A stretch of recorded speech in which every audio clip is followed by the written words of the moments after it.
আসসালামু আলাইকুম। সবাইকে আমন্ত্রণ জানাচ্ছি এবি নিউজ প্রাইম সংবাদে। আপনাদের সঙ্গে আছি আমি সুমাইয়া মেঘলা।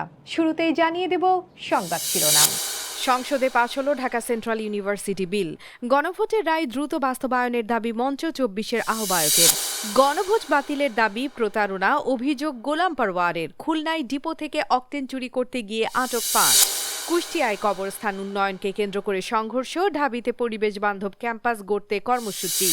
ইসলামাবাদে যুক্তরাষ্ট্র ইরান বৈঠক অনিশ্চিত।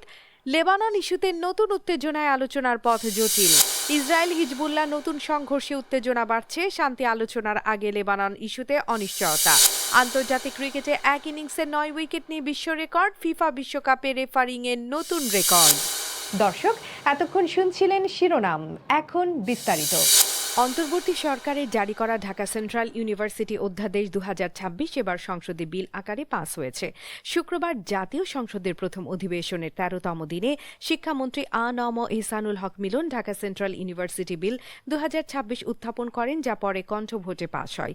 এর আগে ২০২৬ সালের ৮ ফেব্রুয়ারির অধ্যাদেশটির গেজেট প্রকাশ করা হয়। আইনে বলা হয়েছে, ঢাকা মহানগরের ৭টি সরকারি কলেজ, ঢাকা কলেজ, ইডেন মহিলা কলেজ, সরকারি তিতুমির কলেজ, সরকারি বাংলা কলেজ, বেগম বদরুন্নেসা সরকারি মহিলা কলেজ, সরকারি শহীদ সোহরাওয়ার্দী কলেজ এবং কবি নজরুল সরকারি কলেজের স্নাতক ও স্নাতকোত্তর শিক্ষা এবং গবেষণা কার্যক্রমকে আরও মানসম্মত ও সুসংগঠিত করতে এই আইন প্রণয়ন করা হয়েছে। ঢাকা সেন্ট্রাল ইউনিভার্সিটি স্থাপন কল্পে আনিত একটি বিল, ঢাকা সেন্ট্রাল ইউনিভার্সিটি বিল 2026 উপস্থাপনের জন্য অনুমতি প্রার্থনা করছি। অন্যদিকে মঞ্চ ২৪-এর আহ্বায়ক ফাহিম ফারুকী বলেছেন, জুলুম ও নির্যাতনের বিরুদ্ধে যে গণ অভ্যুত্থান সংঘটিত হয়েছে তা হাজারো শহীদের রক্তের বিনিময়ে একটি নতুন স্বাধীনতার সূচনা করেছে। তার ভাষায়, জনগণের ইচ্ছায় রাষ্ট্র পরিচালনার মূল ভিত্তি হবে এমন একটি বাংলাদেশ প্রত্যাশা করা হয়েছিল, আর সেই প্রত্যাশার প্রতিফলনই গণভোটে প্রকাশিত হয়েছে। তাই গণরায় দ্রুত বাস্তবায়ন করা এখন সময়ের দাবি। শুক্রবার বিকেল ৩টায় ঢাকা বিশ্ববিদ্যালয়ের মধুর ক্যান্টিনে আয়োজিত সংবাদ সম্মেলনে তিনি এসব কথা বলেন।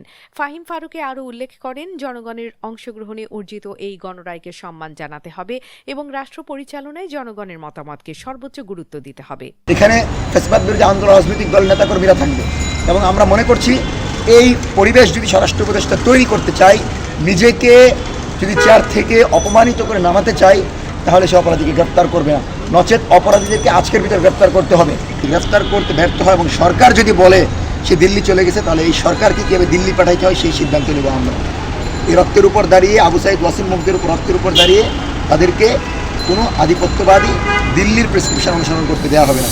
গণভোটে অংশ নিয়ে পরে তা বাতিলের দাবি করা প্রতারণার শামিল, এ মন্তব্য করেছেন জামাত ইসলামীর সেক্রেটারি জেনারেল মিয়া গোলাম পারওয়ার।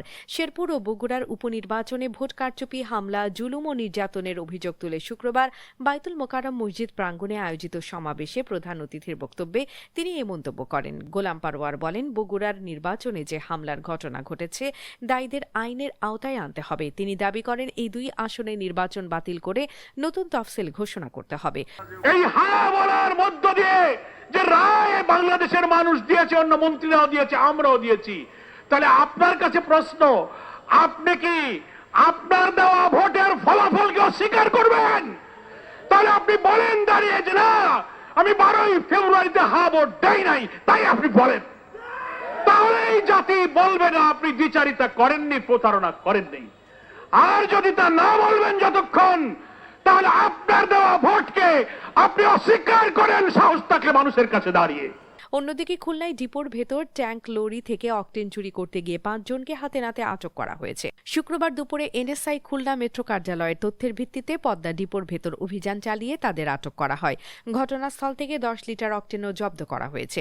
পরে খুলনা জেলা প্রশাসনের সহকারী কমিশনার ও এক্সিকিউটিভ ম্যাজিস্ট্রেট উম্মে সালমা খানুন ভ্রাম্যমাণ আদালতের মাধ্যমে তাদের ১০,০০০ টাকা জরিমানা করেন। প্রশাসন সূত্র জানায়, খুলনা মহানগরীর খালিশপুর থানার পদ্মা ডিপো এলাকায় ট্যাঙ্ক লরি চালক অকটেন চুরি করেছিলেন। এনএসআই সদস্যরা তাদের হাতে নাতে ধরে ফেলেন। পরে বাংলাদেশ পেট্রোলিয়াম আইন ২০১৬ এর ২০(১) ধারায় তাদের বিরুদ্ধে ব্যবস্থা নেওয়া হয়। কুষ্টিয়ার খোকসায় কবরস্থানের উন্নয়ন কাজকে কেন্দ্র করে দুই গ্রামের বাসিন্দাদের মধ্যে সংঘর্ষের ঘটনা ঘটেছে। শুক্রবার সকাল ৯টার দিকে গোপগ্রাম ইউনিয়নের সাতপাখিয়া বড়ইচারা কবরস্থানে মাটি ভরাটের কাজ শুরু হলে উত্তেজনা ছড়িয়ে পড়ে। দীর্ঘদিন ধরে উভয় গ্রামের মানুষ কবরস্থানটি ব্যবহার করলেও সাম্প্রতিক উন্নয়ন উদ্যোগকে কেন্দ্র করে দুই পক্ষের মধ্যে বিরোধ তীব্র হয়। স্থানীয় সূত্র জানায়, সকালে সাতপাখিয়া গ্রামের কয়েকজন মাঠে কাজ করতে গেলে দেখতে পান কবরস্থানের নিচু জায়গায় মাটি ভরাট করা হচ্ছে। এ সময় বড়ইচারা গ্রামের ২০০ থেকে ৩০০ জন লাঠি সোঁটা ও দেশীয় অস্ত্র নিয়ে তাদের দিকে এগিয়ে আসে। মুহূর্তেই উভয় গ্রামের লোকজন জড়ো হয়ে সংঘর্ষে জড়িয়ে পড়ে। এতে অন্তত ১৫ জন আহত হন। অন্যদিকে ঢাকা বিশ্ববিদ্যালয়ে পরিচ্ছন্ন ও পরিবেশ বান্ধব ক্যাম্পাস গড়ে তোলার লক্ষ্য নিয়ে ক্লিন ক্যাম্পাস গ্রিন ক্যাম্পাস ২০২৬ কর্মসূচি পালন করা হয়েছে। বিশ্ববিদ্যালয়কে আরও সবুজ, পরিচ্ছন্ন ও টেকসই পরিবেশে রূপান্তরের উদ্দেশ্যে আয়োজিত এই কর্মসূচিতে শিক্ষক, কর্মকর্তা, কর্মচারী ও শিক্ষার্থীরা সক্রিয়ভাবে অংশ নেন। অনুষ্ঠানে সভাপতিত্ব করেন ঢাকা বিশ্ববিদ্যালয় আরবরি কালচার সেন্টারের পরিচালক অধ্যাপক ড মোহাম্মদ জসিমউদ্দিন। কর্মসূচির সার্বিক ব্যবস্থাপনায় ছিল ঢাকা বিশ্ববিদ্যালয়ের আরবরি কালচার সেন্টার। এতে সহযোগিতা করে বিশ্ববিদ্যালয়ের স্টেট অফিস, ঢাকা বিশ্ববিদ্যালয় পরিবেশ সংসদ, Bangladesh society for ecological research BSER এবং গ্রিন ফিউচার ফাউন্ডেশন বাংলাদেশ। অংশগ্রহণকারীরা ক্যাম্পাস জুড়ে পরিচ্ছন্নতা কার্যক্রম, গাছের পরিচর্যা এবং পরিবেশ সচেতনতা বৃদ্ধির বিভিন্ন উদ্যোগে অংশ নেন। শরীরে ভালো থাকার জন্য এই পরিষ্কার পরিচ্ছন্নতা একটা অংশ। গ্রিন ক্যাম্পাসের কথা কেন বলি? ঢাকা ইউনিভার্সিটির বাইরে যখন যাই তখন অনেকে গরম অনুভব করে, কিন্তু ক্যাম্পাসে আসলে আমরা একটু ঠান্ডা অনুভব করি। শীতকালেও ঠান্ডা বেশি থাকে এখানে, কারণ কি? গাছ বেশি বলে। এই যে সচেতনতা, অ্যাওয়ারনেস, এটা বিল্ড আপ করতে হবে। যুক্তরাষ্ট্রের প্রতিনিধিদের সঙ্গে আলোচনায় অংশ নিতে পাকিস্তানের রাজধানী ইসলামাবাদে পৌঁছেছে ইরানের একটি উচ্চ পর্যায়ের প্রতিনিধি দল। ওয়াল স্ট্রিট জার্নালের প্রতিবেদনে বলা হয়েছে, শুক্রবার পৌঁছানো এই দলের নেতৃত্বে রয়েছেন ইরানের পররাষ্ট্রমন্ত্রী আব্বাস আরাগচি এবং পার্লামেন্টের স্পিকার বাঘের গালিবাফ। যুক্তরাষ্ট্রের প্রতিনিধি দলের নেতৃত্ব দেবেন দেশটির ভাইস প্রেসিডেন্ট JD ভান্স। তবে আলোচনার সম্ভাবনা এখন অনিশ্চয়তায় ঘেরা। এর মূল কারণ লেবাননকে ঘিরে নতুন উত্তেজনা। গত বুধবার ইরান ও যুক্তরাষ্ট্রের মধ্যে যুদ্ধবিরতি ঘোষণা করা হয়। মধ্যস্থতাকারী পাকিস্তানের প্রধানমন্ত্রী শেহবাজ শরীফ জানান, এই যুদ্ধবিরতির আওতায় লেবাননও থাকবে। কিন্তু কয়েক ঘণ্টার মধ্যেই ইসরায়েলের প্রধানমন্ত্রী বেঞ্জামিন নেতানিয়াহু ঘোষণা দেন লেবানন এতে অন্তর্ভুক্ত নয়। এরপরে লেবাননে ব্যাপক হামলা চালায় ইসরায়েলি বাহিনী, যাতে ২ শতাধিক মানুষ নিহত এবং প্রায় ১,২০০ জন আহত হন। ইরান এখন স্পষ্ট শর্ত দিয়েছে, যুক্তরাষ্ট্র যদি আলোচনায় বসতে চায় তবে লেবাননে ইসরায়েলের হামলা বন্ধ করতে হবে। কিন্তু এখন পর্যন্ত ইসরায়েল সেই শর্ত মানেনি। এই অবস্থায় আলোচনার ভবিষ্যৎ নিয়ে দ্বন্দ্ব তৈরি হয়েছে। রাতভর ইসরায়েল ও হিজবুল্লাহর মধ্যে নতুন করে সংঘর্ষ হয়েছে। একদিকে ইসরায়েল লেবাননে বিমান হামলা চালিয়েছে, অন্যদিকে ইরান সমর্থিত হিজবুল্লাহ ইসরায়েলের বিভিন্ন এলাকায় রকেট নিক্ষেপ করেছে। রকেট হামলার পর তেল আবিব সহ একাধিক স্থানে সতর্কতা জারি করা হয়। ইরান যুক্তরাষ্ট্র যুদ্ধবিরতি চুক্তির আওতায় লেবানন পড়বে কিনা এই প্রশ্নকে ঘিরে পাকিস্তানে নির্ধারিত শান্তি আলোচনার আগে পরিস্থিতি আরও জটিল হয়ে উঠছে। ইসরায়েলের প্রতিরক্ষা বাহিনী IDF জানিয়েছে, রাতভর তাদের বিমান বাহিনী লেবাননে হিজবুল্লাহ রকেট নিক্ষেপের স্থানগুলোতে হামলা চালিয়েছে। অন্যদিকে হিজবুল্লাহ দাবি করেছে তারা ইসরায়েলের বিভিন্ন এলাকায় রকেট ছুড়েছে। সংঘর্ষের এই সময়টিতে যুক্তরাষ্ট্রের প্রেসিডেন্ট ডোনাল্ড ট্রাম্পের উদ্ধৃতি দিয়ে বলা হচ্ছিল, ইসরায়েল লেবাননে তাদের কার্যক্রম আরও সংযত রাখবে। অনেক বিশ্লেষকের মতে এই মন্তব্যের মাধ্যমে ট্রাম্প ইসরায়েলের প্রধানমন্ত্রী বেঞ্জামিন নেতানিয়াহুকে সংযম প্রদর্শনের আহ্বান জানিয়েছেন। লেবাননের স্বাস্থ্য মন্ত্রণালয় জানিয়েছে, বুধবার ইসরায়েলের হামলায় দেশটিতে ৩০০ জনের বেশি মানুষ নিহত হয়েছেন। পরিস্থিতি ক্রমেই ভয়াবহ হয়ে উঠছে। এদিকে ইরানের রাষ্ট্রীয় টেলিভিশন প্রেস টিভিতে সম্প্রচারিত এক প্রতিবেদনে দেশটির সর্বোচ্চ নেতা মুস্তফা খামেনিকে উদ্ধৃত করে বলা হয়েছে, যুক্তরাষ্ট্র ও ইসরায়েলের হামলার জবাবে নিজের দেশ ও মিত্রদের পক্ষ থেকে প্রতিশোধ নেওয়ার অধিকার তিনি সংরক্ষণ করে রেখেছেন। আন্তর্জাতিক ক্রিকেটের সবচেয়ে সেরা বোলিং ফিগারের বিশ্ব রেকর্ড গড়ে ইতিহাস লিখলেন ব্রাজিল নারী দলের পেসার লরা কার্দোসো। পুরুষ বা নারী কোনো আন্তর্জাতিক ক্রিকেটারই আগে এক ইনিংসে ৯ উইকেট নেওয়ার কীর্তি গড়তে পারেননি। কার্দোসোর বিধ্বংসী বোলিং তোপে লেসোথা মাত্র ১৩ রানে অল আউট হয়ে ১৮৯ রানের বিশাল ব্যবধানে হারে। এই ঐতিহাসিক ম্যাচটি মাঠে বসে দেখেছেন ক্রিকেট ব্রাজিলের সভাপতি রবার্তা মোরেত্তি।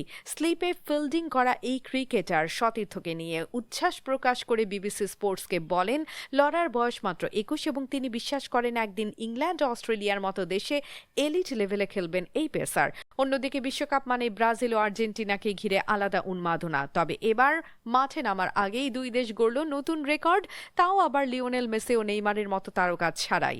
রেকর্ড 48 দলের অংশগ্রহণে হতে যাওয়া 2026 বিশ্বকাপের জন্য ফিফা মোট 170 জন ম্যাচ অফিসিয়ালের তালিকা প্রকাশ করেছে, যা ইতিহাসের সর্বোচ্চ। আর এই তালিকায় সবচেয়ে বেশি প্রতিনিধি রয়েছে ব্রাজিল ও আর্জেন্টিনা থেকে, দুই দেশই পাঠাচ্ছে 9 জন করে। শুধু সংখ্যায় নয়, গুণগত দিক থেকে রেকর্ড গড়েছে দুই দেশ। প্রথমবারের মতো ব্রাজিল ও আর্জেন্টিনা থেকে 3 জন করে প্রধান রেফারি বিশ্বকাপে দায়িত্ব পালন করবেন। আর্জেন্টিনার 3 প্রধান রেফারি হলেন ফাকুন্দো তেল্লো, দারিও হেরেরা ও Yael Falcon Perez. Assistant referee হিসেবে থাকছেন হুয়ান পাবলো বেলাত্তি, ম্যাক্সিমিলিয়ানো দেল ইয়েসো, গ্যাব্রিয়েল সাদে, ফাকুন্দো রদ্রিগেজ ও ক্রিস্টিয়ান নাভারো।